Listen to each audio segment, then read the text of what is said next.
So the Bonnechere River Watershed Project is a community-based organization established in 1998 to promote environmental awareness and stewardship on a watershed basis. And over the last 5 years, primarily with seed funding from the Ontario Trillium Foundation, we've been conducting outreach and education by engaging the visual and performing arts. It all started at a series of workshops with watershed residents on local values, concerns, and key drivers of change. And what residents valued most was fresh water. From that, we launched a River Watch program illustrated here to assess the health of the Bonnechere River and its tributaries, as information about that was generally lacking. And to add interest and accessibility in communicating the results, we engaged a local puppeteer to use Bonnechere as a spokesfrog for our waterways. Our outings have included media ops with politicians, shown here, community and paddle events, and a puppeteering workshop to build capacity to use Bonnechere.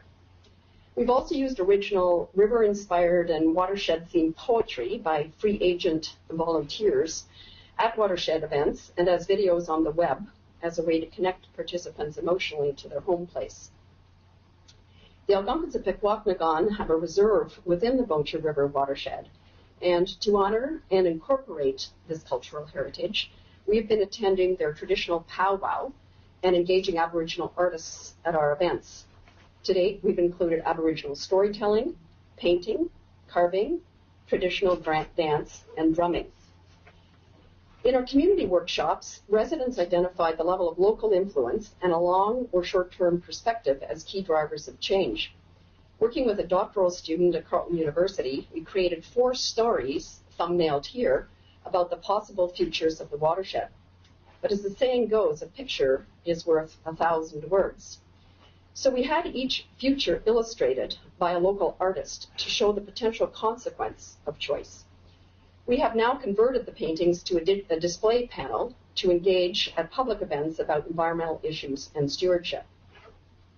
We've also mounted a number of watershed-themed art exhibits and created a visual gallery on our website to connect the public more deeply to their home place.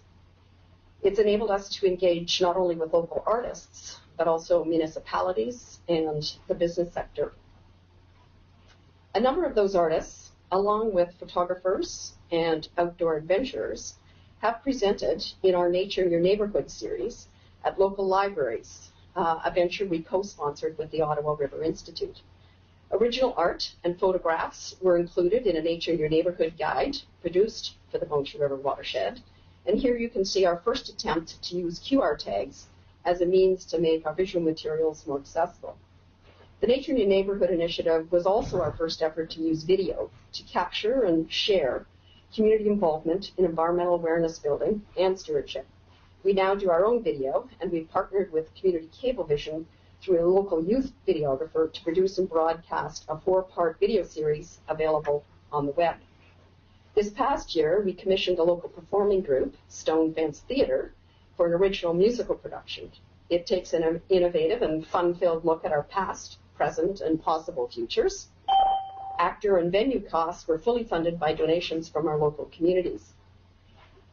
Over the 8 events and 9 performances from April to August throughout our watershed area, we reached about 500 people as audiences and many more through radio interviews, press releases, and newspaper articles. The finale was also covered by Community Cablevision with technical support from recent local college graduates. An interesting free agent offering that emerged for the finale was a talk show style performance with the main character of the play, Ms. Bonnechere River. It was scripted as a discussion of our past and River's concerns about our present and future in an educational yet entertaining way, and closed with a poetry recitation. Like others, we're also engaging with local musicians to do outreach. Our first effort was scoring Homescape Watershed and having it performed and videotaped at a public sharing back in 2011. And we've used it as a soundtrack for a video that's posted on the web as part of the Nature in Your Neighborhood series. More recently, we've been working with a local singer-songwriter who performed before each of the Stone Fence Theatre performances. He also composed an original song, the title shown here, which was used to close the play and engage the audience in a sing-along.